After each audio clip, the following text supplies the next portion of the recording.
Hello guys, welcome to well academy. My name is Lamia Naseem और आज के इस वीडियो लेक्चर में जैसे कि हमारी बात हुई थी कि कॉन्टिन्यूटी इक्वेशन को हम लोग डिस्कस करेंगे, तो चलिए स्टार्ट करते हैं कॉन्टिन्यूटी इक्वेशन को। बट उससे पहले कुछ टर्म मैं आपको समझाती हूँ, जस्ट लाइक डिस्चार्ज क्या होता है और मास फ्लो रेट क्या होता है। इसको जब आप समझ लोगे तो फिर हम लोग कॉन्टिन्यूटी इक्वेशन पढ़ेंगे, देन जनरलाइज कॉन्टिन्यूटी इक्वेशन भी हम लोग इसी वीडियो में कवर करने वाले हैं। तो चलिए डिस्कस करते हैं व्हाट इज डिस्चार्ज। डिस्चार्ज को हम लोग किससे रिप्रेजेंट करते हैं? क्यू से। ओके, ये हमारा हो गया डिस्चार्ज और इसको हम लोग क्यू से रिप्रेजेंट करते हैं और ये हमारा कहलाता है वॉल्यूम फ्लो रेट। ओके, तो वॉल्यूम फ्लो रेट होता है वॉल्यूम फ्लो रेट को हम लोग बोलते हैं डिस्चार्ज। इसकी यूनिट क्या होती है? यूनिट होती है मीटर क्यूब पर सेकंड। कैसे मुझे यूनिट पता चली? वॉल्यूम है एक, तो उसका रेट ले रहे हो, रेट मतलब डिवाइडेड बाय टाइम, तो वॉल्यूम मीटर क्यूब में हो गया और टाइम किस में हो गया? सेकंड में हो गया। तो यहां पर जरा बनाइए, इक्वेशन बनाइए, तो ये हो जाएगा volume upon time. Okay, volume को हम लोग क्या लिख सकते हैं? वॉल्यूम को लिखा जा सकता है मास इंटू डेंसिटी, क्योंकि डेंसिटी क्या होता है? मास बाई वॉल्यूम। डेंसिटी होती है हमारी मास बाई वॉल्यूम, तो वॉल्यूम को लिखा जा सकता है डेंसिटी अपॉन रो। तो ओके, यहाँ पर हम लोग लिख सकते हैं वॉल्यूम को mass upon rho into T. Okay, तो यहाँ पर आपके पास जो Q आ जाएगा वो आ जाएगा, एक तो ये मास फ्लो रेट बन गया अपॉन डेंसिटी, तो मास फ्लो रेट यहाँ पर आपको मिल जाएगा rho into Q.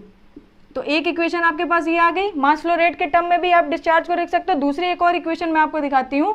Q is equal to volume को आप लिख सकते हो एरिया इंटू कोई पर्टिकुलर किसी भी डायरेक्शन की लेंथ। ओके, एरिया में किसी एक डायमेंशन का आप मल्टीप्लाई कराओगे तो वॉल्यूम मिल जाएगा।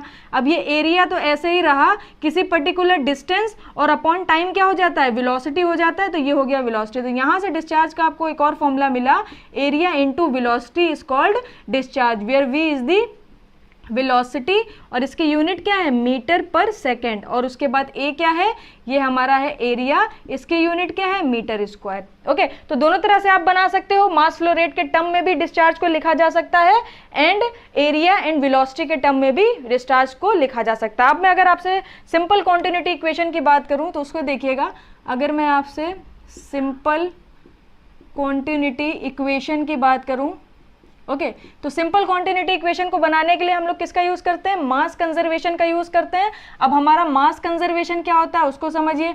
मास कंजर्वेशन ये होता है, हम लोग मान लेते हैं कि मास जो हमारा है वो कांस्टेंट है। किसी भी चैनल में कोई भी फ्लूइड फ्लो करा तो जितना इंटरिंग मास है उतना ही एग्जिट मास है, मतलब मास में कोई भी चेंजेस नहीं हो रहे हैं, तो मास फ्लो रेट कांस्टेंट हो जाता है। तो मास फ्लो रेट को किससे रिप्रेजेंट करते हैं? इससे रिप्रेजेंट करते हैं, तो ये हमारा कहलाता है कांस्टेंट। ओके, मास फ्लो रेट हमारा क्या हो जाएगा? कांस्टेंट हो जाएगा। अब जितना इनिशियल मास होगा उतना ही हमारा फाइनल मास होगा। तो अगर मास फ्लो रेट का फॉर्मूला आप बनाओगे तो यहाँ पर अभी देखिए आपने क्या निकाला? Rho into Q, rho into Q निकाला। अब यहाँ पर आप क्यू की जगह क्या रख सकते हो? देखिए दूसरा फॉर्मूला आपने क्या निकाला? ए इंटू वी निकाला, एरिया इंटू वेलोसिटी। तो यहाँ अगर पुट कर दें तो मास फ्लो रेट का फॉर्मूला मिलेगा आपको rho into A into we, यानी density into area into velocity. Okay, अब कोई अगर चैनल है जहां पे इंटरिंग मास और एग्जिट मास की अगर आप बात कर रहे हो, मास कंजर्वेशन लगा रहे हो, तो इसका मतलब कॉन्टिन्यूटी इक्वेशन कहती है मास फ्लो रेट यानी rho one A one V one entry का इक्वल होना चाहिए rho two A two V two, यानी एग्जिट का मास फ्लो रेट और इंट्री का मास फ्लो रेट सेम होना चाहिए। इसी को ही हम लोग बोलते हैं कॉन्टिन्यूटी इक्वेशन। अगर मैं आपको एक जनरल एग्जाम्पल लेके समझाने की कोशिश करूं, सपोज करिए हमारे पास इस तरीके से कोई चैनल है। ओके, सपोज कर लीजिए इस तरीके से आपके पास कोई चैनल है, यहाँ से वाटर एंटर कर रहा है, यहाँ से एंटर कर रहा है और यहाँ से एग्जिट कर रहा है। चाहे वाटर ले लीजिए, चाहे एयर ले लीजिए, कोई भी फ्लूइड की मैं आपसे बात कर रही हूँ, वाटर एयर सारी चीजें कंसिडर है। ओके, चाहे लिक्विड की बात करिए चाहे गैसेस की बात करिए। तो सपोज कर लीजिए यहाँ से जो फ्लूइड एंटर कर रहा है उसकी वेलोसिटी v1 है। ओके, इस चैनल का एरिया a1 है और इस पे जो फ्लूइड फ्लो हो रहा है उसकी डेंसिटी ρ1 है। ओके, ये हमारा फर्स्ट हो गया। ये सेकंड मान लीजिए, सपोज कर लिए यहाँ से जो फ्लूइड एंटर कर रहा है उसकी वेलोसिटी v1 है, इस पर्टिकुलर चैनल का एरिया a1 है और यहाँ से जो फ्लूइड फ्लो करेगा उसकी डेंसिटी, सॉरी 1 तो मान चुके हैं, इसको 2 कर लीजिए, rho two a2 and v2। Okay, अब एग्जिट की बात करते हैं। जब एग्जिट करेगा तो सपोज कर लिए वेलोसिटी v2 हो गई, एरिया a2 हो गया, डेंसिटी, अब 2 क्यों मान रहे हैं, अब 3 मानेंगे, V3 A3 एंड रो 3। यहाँ से एग्जिट कर रहा है तो क्या मान लीजिए V4 A4 एंड रो 4। तो यहां पर अगर आप कॉन्टिन्यूटी इक्वेशन लगाओगे तो कॉन्टिन्यूटी इक्वेशन क्या कहती है, कंजर्वेशन ऑफ मास पे बेस है, यानी entry mass is equal to exit mass. तो एंट्री मास हम लोग मान लेते हैं ई से या आई से इनिशियली, और एग्जिट मान लेते हैं ई से। तो एंट्री मास कितना है, इधर से जो जा रहा है इधर से जा रहा है, मास का फॉर्मूला क्या निकाला आपने, रो ए वी। तो एंट्री वाला लिखते हैं रो 1 A1 V1 प्लस रो 2 A2 V2। ओके, इतनी एंट्री है, इधर से भी एंट्री कर रहा है इधर से भी एंट्री कर रहा है। अब ये किसके इक्वल होना चाहिए, एग्जिट के इक्वल होना चाहिए, तो एग्जिट कर दीजिए।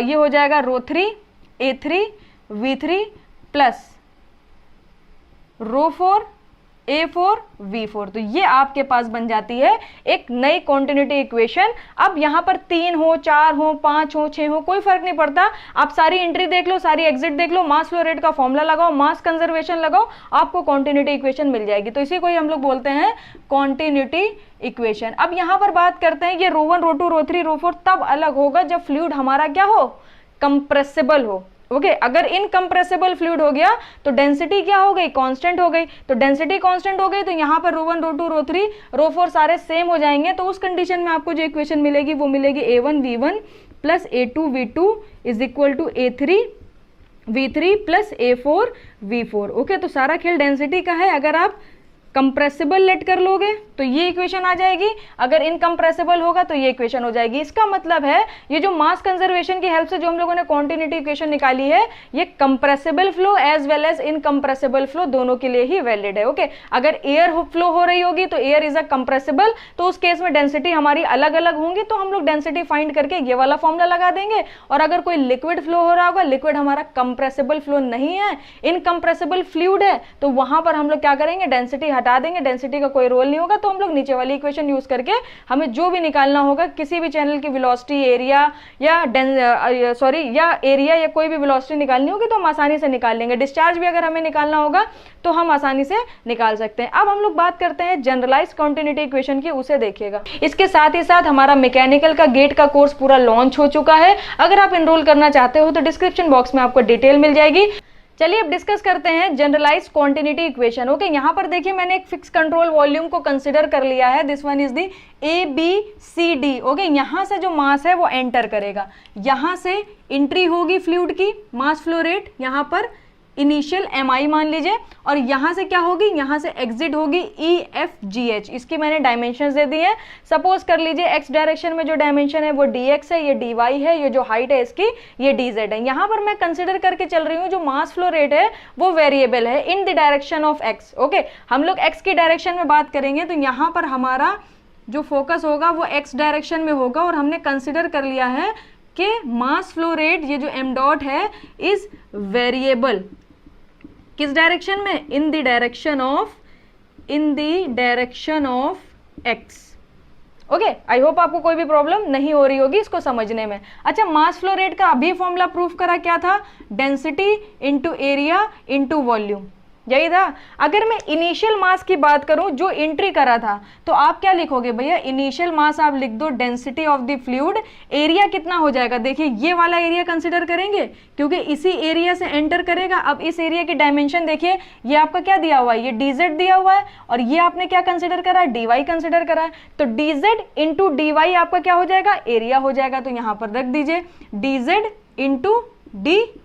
ओके, अब कुछ वीडियोस को आप सोचो, इमेजिन करो, x डायरेक्शन में हम लोगों ने क्या वेलोसिटी ली थी, u ली थी, y डायरेक्शन में क्या वेलोसिटी लेते थे, कंपोनेंट्स करते थे ना वेलोसिटी के, तो x डायरेक्शन में u लेते थे, y डायरेक्शन में v लेते थे, z डायरेक्शन में w लेते थे। तो यहाँ पर अगर हम लोग अभी x डायरेक्शन के बारे में डिस्कस कर रहे हैं तो वेलोसिटी को किससे रिप्रेजेंट करेंगे, u से रिप्रेजेंट करेंगे। This is our first equation.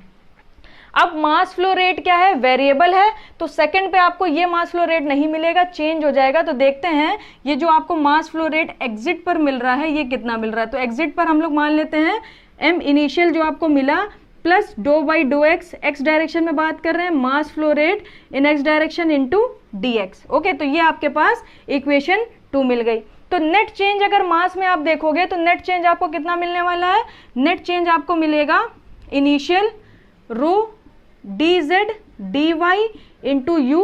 Okay, initial वाला माइनस, उसके बाद एग्जिट वाला लिख लिए, plus dough by dough x m dot into d x. अब जरा इसको सॉल्व करने की कोशिश करिए, जब आप इसे सॉल्व करोगे तो आपको मिल जाएगा, देखिएगा ये तो ऐसे ही रहा, rho D Z D Y U minus, okay अब यहां पर भी इसी की वैल्यू रखनी है आपको, rho D Z D Y into U minus, ये भी माइनस हो जाएगा, डो बाई डो एक्स, और इसकी वैल्यू आपको कितनी मिली, इसकी वैल्यू आपको मिली है rho D Z D Y into U, और बाहर क्या रखा है, डी एक्स रखा है, तो ये दोनों वैल्यू सेम है, एक पॉजिटिव है एक निगेटिव है, कैंसिल हो जाएगी, तो आपको एक्स डायरेक्शन में टोटल मास कितना मिल जाएगा, एक्स डायरेक्शन में अगर मैं आपसे पूछूं कि आपको टोटल चेंज इन मास कितना मिला, चेंज इन मास देख रहे हैं ना, इनिशियल देखा फाइनल देखा, दोनों को माइनस करके देखा, देखते हैं कितना बचा, तो कितना बचा हमारे पास, minus do by dough X, okay, और ब्रैकेट में क्या मिला आपको,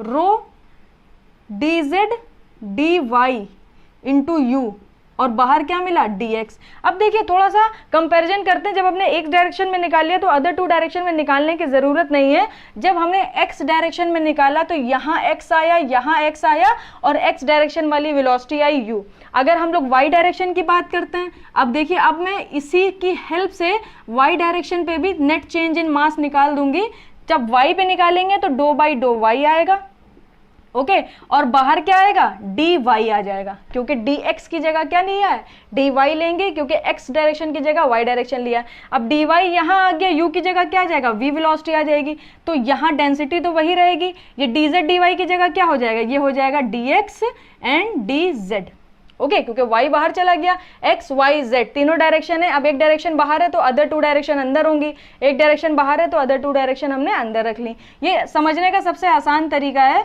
इस वजह से मैं आपको इस तरीके से समझा रही हूँ। अगर z डायरेक्शन की आप बात करोगे तो ये मिलेगा minus do by dough z, अब y की जगह z आ जाएगा, और बाहर आपको क्या मिलेगा, dz मिलेगा। जब बाहर आपको dz मिल गया तो आपको अंदर क्या मिलेगा, अंदर मिलेगा रो, यहाँ पे मिलेगा w और यहाँ पे मिल जाएगा dx into d y, okay अब यहाँ पर मास हमारा वेरिएबल था, कुछ आपको चेंज मिला, तो इसका मतलब ये जो कंट्रोल वॉल्यूम आपने लिया है इसमें कुछ ना कुछ मास जो है वो एक्यूमुलेट हुआ होगा, ओके तभी तो आपको ये चेंज मिला है ना। अगर अंदर कुछ भी एक्यूमुलेट ना हुआ होता तो जितना एंटर करा उतना एग्जिट कर गया, तो अंदर कोई मास बचता ही नहीं। अब आपको चेंज मिला है, कुछ ना कुछ मास कम हुआ है क्योंकि निगेटिव में वैल्यू आ रही है, इसका मतलब टोटल एक्यूमुलेशन ऑफ मास भी अंदर हुआ है। तो अगर मैं टोटल एक्यूमुलेशन ऑफ मास की बात करूं, ओके यहाँ पर अगर मैं टोटल एक्यूमुलेशन ऑफ मास की बात करूं,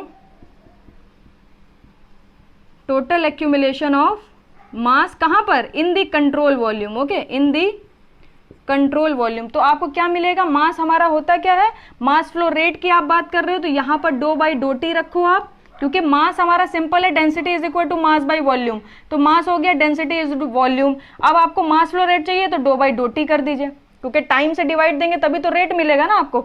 अब डेंसिटी तो आपने ऐसे ही रखा, और ये कंट्रोल वॉल्यूम के अंदर मास एक्यूमुलेट हुआ, तो आप वॉल्यूम किसका लोगे, कंट्रोल वॉल्यूम का वॉल्यूम लोगे। आपने कितनी डायमेंशन मानी है, D x D Y D Z, यही इसका वॉल्यूम हो जाएगा, तो rho D x D Y D Z. अब यहाँ पर अगर आप थोड़ा सा इक्वेशन बनाओ तो आपको क्या मिलने वाला है, ये थोड़ी चीजें हटा देते हैं, जिनकी जिनकी जरूरत है सिर्फ वही चीजें रखते हैं, okay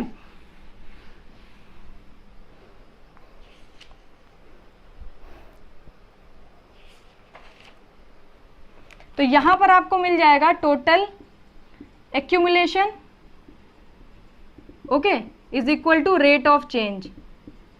total rate of change आपको कितना मिला एंड टोटल एक्यूमुलेशन कितना मिला, तो एक्यूमुलेशन आपको मिला do by do T rho D x D Y D Z is equal to change, आप सारे डायरेक्शन के चेंज कंसिडर कर लो, do by dough X rho U, okay यहाँ पर D x D Y D Z minus do by do Y, ये हो गया rho V D x D Y D Z. समझ रहे हैं ना, सारी वही वैल्यू रख लें, D x D Y D z सब में कॉमन है, इसलिए मैं अलग से करके रख रही हूँ, सारे निगेटिव हैं तो सब में निगेटिव लग रहा है। डो बाई डो जेड रो डब्लू, और क्या मिला d x D Y D Z. अब जरा ध्यान से देखिए, d x D Y D z सब में है तो सब में से कैंसिल हो जाएगा, तो आपको फाइनल जो कॉन्टिन्यूटी इक्वेशन मिली वो मिल गई do rho by do T plus dough by dough X rho U plus dough by do Y, ये हो गया rho V plus dough by do Z rho omega is equal to 0। तो ये आपके पास क्या आ गई, ये आपके पास आ गई कॉन्टिन्यूटी इक्वेशन। ओके, इसको हम लोग क्या बोलते हैं, इसको हम लोग बोलते हैं जनरलाइज्ड कॉन्टिन्यूटी इक्वेशन। अब इसमें थोड़ा और काम आगे करना है, वो मैं आपको नेक्स्ट वीडियो में बताऊंगी। इस डेरिवेशन को अच्छे से सीखिए, याद कर लीजिए, रट जाना चाहिए आपको ये डेरिवेशन। नेक्स्ट वीडियो में मैं इसके कुछ और पार्ट्स को आपको समझाऊंगी कि इसको और कितनी तरीके से मॉडिफाई करा जा सकता है। स्टडी फ्लो के लिए यही इक्वेशन क्या हो जाएगी, अनस्टडी के लिए, यूनिफॉर्म के लिए, नॉन यूनिफॉर्म के लिए, सब चीज़ों के ऊपर बात करेंगे। बट आज के लिए इतना ही रखते हैं। आई होप आपको वीडियो अच्छी लगी होगी। लाइक शेयर सब्सक्राइब करना बिल्कुल भी मत भूलिएगा। और अगर कोई प्रॉब्लम लगी हो, कहीं पर कुछ ना समझ आया हो, तो ज़रूर कमेंट सेक्शन में आप मुझसे पूछिएगा। तब तक के लिए टेक केयर, बाय बाय, अच्छे से तैयारी करते रहिए। Thank you so much. इसके साथ ही साथ हमारा मैकेनिकल का गेट का कोर्स पूरा लॉन्च हो चुका है। अगर आप एनरोल करना चाहते हो तो डिस्क्रिप्शन बॉक्स में आपको डिटेल मिल जाएगी।